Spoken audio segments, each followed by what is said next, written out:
अक्सर ऐसा होता है कि बड़ी बड़ी लड़ाइयां जिन आधार पर लड़ी जा रही थी, जिन इश्यू को लेकर के लड़ी जा रही थी, आखिरकार पता यह चलता है कि वो कहीं पर है ही नहीं। ईरान और इजराइल के बीच में युद्ध हो रहा है। 13 जून से इस युद्ध की शुरुआत हुई, आज 8वां दिन है।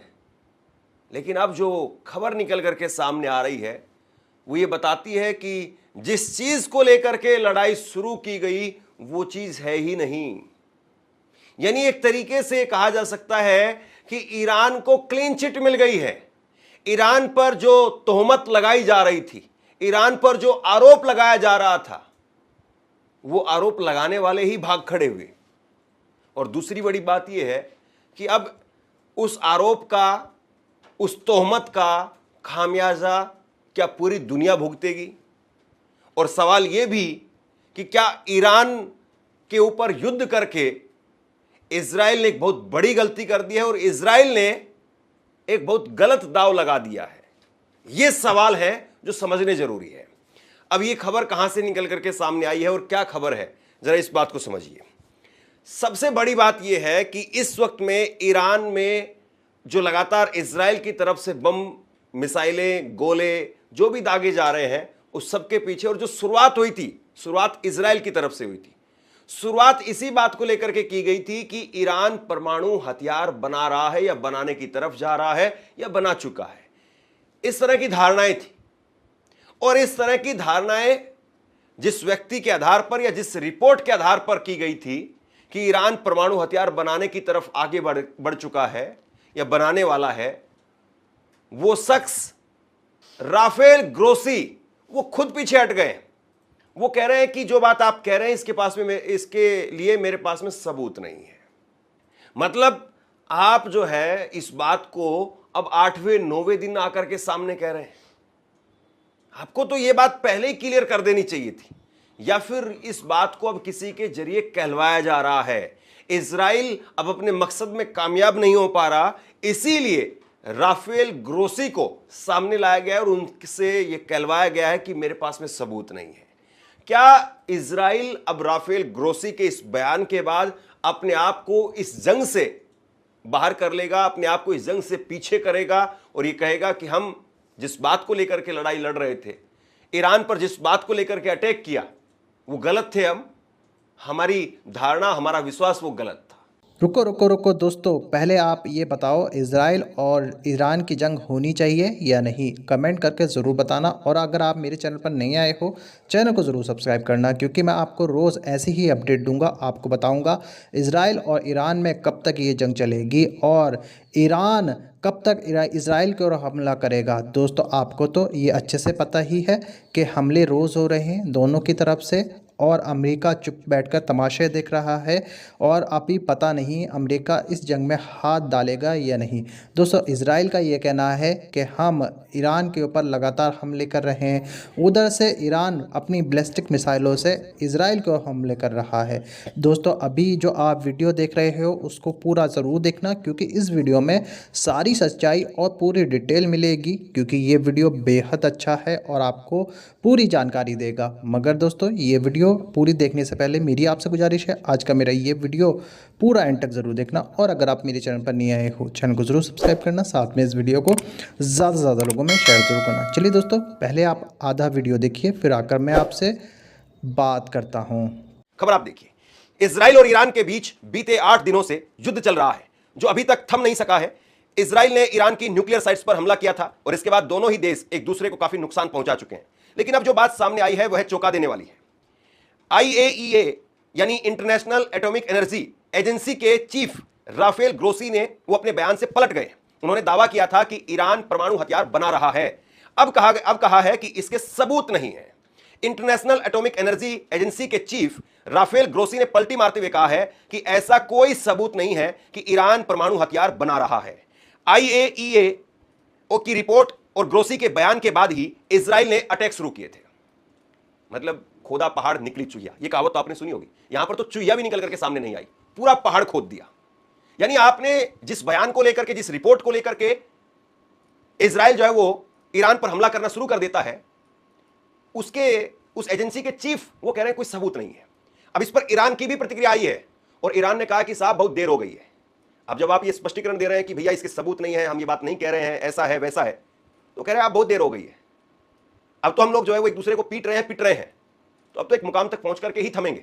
पूरा बयान क्या है, ईरान ने पूरी तरह से इस पर क्या कहा है, आगे मैं आपको बताता हूं। ईरान ने जवाबी कार्रवाई करते हुए इजराइल की कई जगहों पर मिसाइली हमला किया। उसने गुरुवार को एक अस्पताल को भी निशाना बनाया जिसमें कई लोग घायल हो गए। ग्रोसी के मुताबिक सैटेलाइट इमेज से साफ हो गया कि जहां जहां परमाणु संयंत्रों पर इजराइल अटैक कर रहा है वहां रेडिएशन के कोई सबूत नहीं मिल रहे हैं।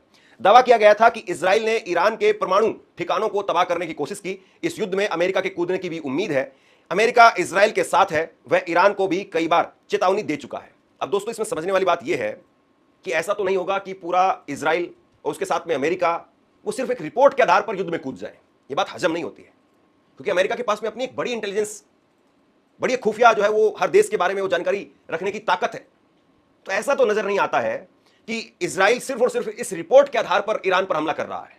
जाहिर सी बात है, अगर इजराइल ने ईरान पर हमला करना शुरू किया, और खुद बेंजामिन नेतन्याहू प्रधानमंत्री इस बात को स्वीकार कर चुके हैं कि हमने जब हमला किया ईरान पर उस वक्त में हमने अमेरिका को बताया था। मुझे लगता है इसको अगर यूं कहें तो भी शायद कोई गलती नहीं होगी कि अमेरिका से पूछ करके ही, अमेरिका ने बता करके ही तभी जो है हमला हुआ होगा। क्योंकि ये कहा जाता है कि इजराइल अगर 2 कदम भी चलता है तो उसमें से 1.5 कदम किस दिशा में चलने हैं ये अमेरिका तय करता है। उसका सिर्फ आधा ही कदम है वो अपनी मर्जी से जो चल पाता है, बाकी 1.5 कदम तो अमेरिका ही तय करता है। तो अमेरिका ऐसा तो नहीं है कि इजराइल जो उसके पास में एक रिपोर्ट लेकर के पहुंचा हो कि देखिए एक रिपोर्ट हमारे पास में आई है, राफेल ग्रोसी साहब है और ये चीफ साहब जो है कह रहे हैं कि ईरान परमाणु हथियार बना रहा है, और इस आधार पर अमेरिका ने, डोनाल्ड ट्रंप ने कह दिया हो कि चलिए ठीक है हम साइन कर रहे हैं, आपको इतने 1000 करोड़ रुपए की मदद हम देंगे, आपको इन हथियारों की मदद देंगे, और अगर लड़ाई होगी तो उसमें हम अपने फाइटर प्लेन भेजेंगे, आप जाइए युद्ध करिए। थपकी मार करके भेज दिया हो, ऐसा भी नहीं दिखाई देता है। तो फिर ये रिपोर्ट आने का मकसद क्या है? और दूसरी बात, यहां पर राफेल ग्रोसी चीफ वो इस बात को भी कह रहे हैं कि जहां जहां पर इजराइल की तरफ से अभी तक हमले किए गए हैं वहां पर परमाणु रेडिएशन नहीं हो रहा है, यानी हमले के बाद में परमाणु हथियार का या परमाणु बम का रिसाव नहीं हो रहा है, लीकेज नहीं हो रहा है, रेडिएशन निकल करके नहीं आ रहा है। तो इसका मतलब वहां पर परमाणु बम जैसी कोई चीज ही नहीं है। वरना अगर आप जहां पर परमाणु बम है वहां पर अगर आप अटैक कर रहे हैं, लगातार अटैक कर रहे हैं, तो वहां से रेडिएशन होना, रिसाव होना शुरू हो जाता है। वो भी अपने आप में बहुत खतरनाक होता है। वो रिसाव होना ईरान को तो ले डूबेगा ही, बाकी लोगों को भी ले डूबेगा।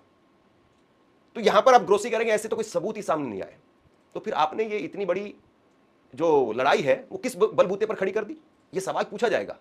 और ये दुनिया में शायद किसी के हजम नहीं होगा, या दुनिया में युद्ध के ऊपर किताबें लिखने वाले, दुनिया में युद्ध के ऊपर रिसर्च करने वाले लोग, उनके किसी के हजम नहीं होगा कि 2 बड़े मुल्क जिसमें अमेरिका और इजराइल, मैं दोनों को एक साथ इसलिए बोल रहा हूं क्योंकि आमतौर पर लोग यही मानते हैं कि इजराइल वो अमेरिका के कहने पर ही चल रहा है।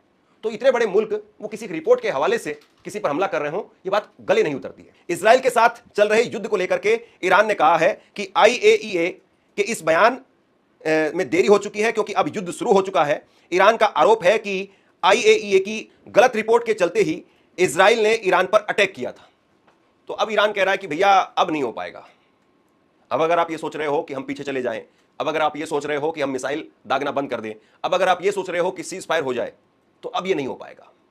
आप एक गलत रिपोर्ट के आधार पर हम पर हमला करना शुरू कर दें, बाद में वो रिपोर्ट वाले आते हैं कि हमारी रिपोर्ट तो गलत थी, ऐसे सबूत नहीं है, और हम फिर चुपचाप आपकी मार खा करके घर बैठ जाएं। अब तो यही है कि जंग जारी रहेगी और जंग में जो होगा वो देखा जाएगा।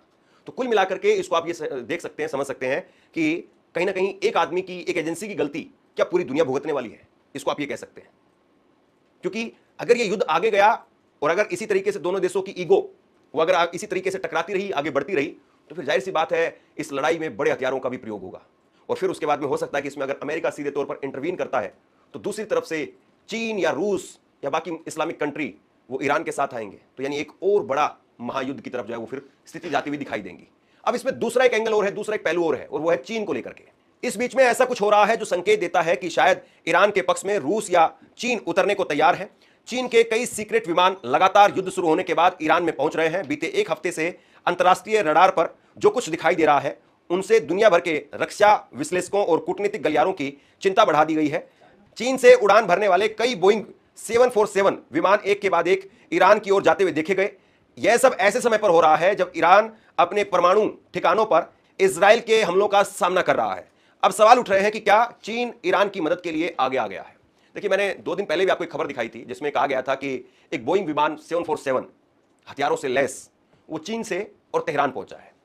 और उसमें यह भी कहा गया था कि जब वो विमान आ रहा था तो उसने अपनी रडार ऑफ कर दी थी। रडार ऑफ करने का मतलब यह है कि आप दूसरे किसी जो भी संचार माध्यम होते हैं उनमें कैच में नहीं आते हैं, यानी आपका जहाज जब जा रहा है तो उसको कोई देख नहीं पाता है। तो क्या वाकई चीन जो है वो हथियार भेज रहा है?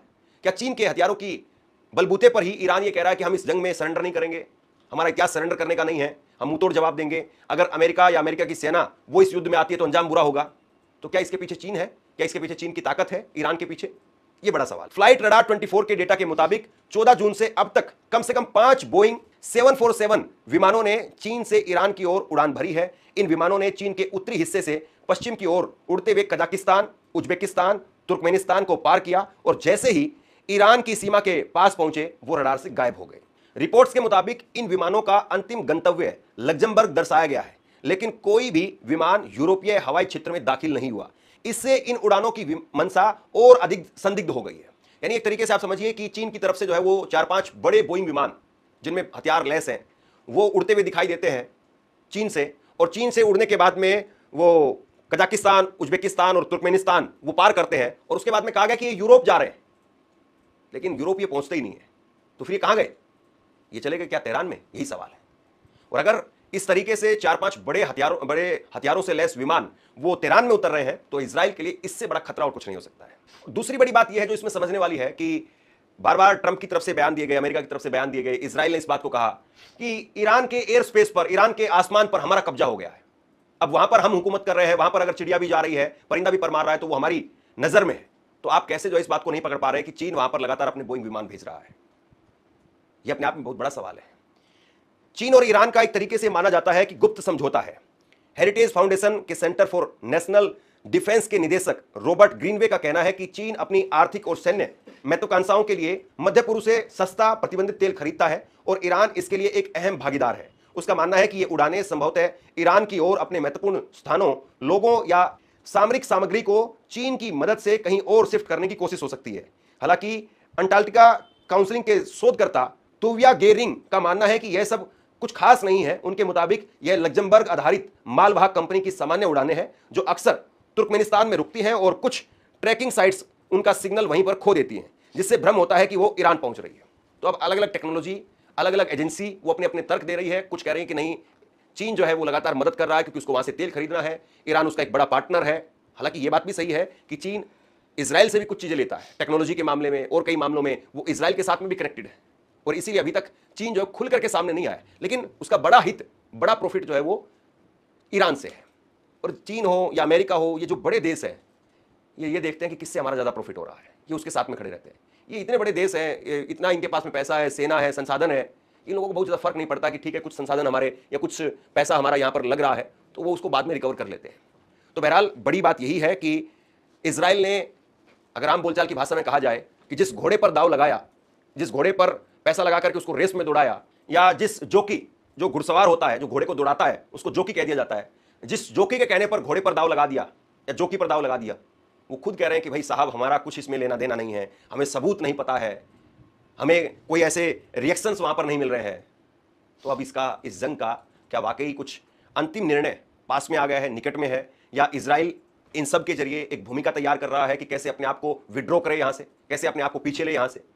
क्योंकि ये एक बड़ा आधार बन सकता है। ये जो रिपोर्ट है, हो सकता है कि जिस दिन इस जंग का खात्मा हो उस दिन हम फिर से इस रिपोर्ट की चर्चा करें कि देखिए उस दिन हमने इस बारे में चर्चा की थी कि वाकई इस तरीके से जो रिपोर्ट पेश आई और उसके बाद में इजराइल ने जो है वो अटैक कर दिया ईरान पर, और वो रिपोर्ट ही झूठी निकली या उस रिपोर्ट में सबूत नहीं निकले, उसके बाद में इजराइल ने अपने आप को विड्रॉ कर लिया।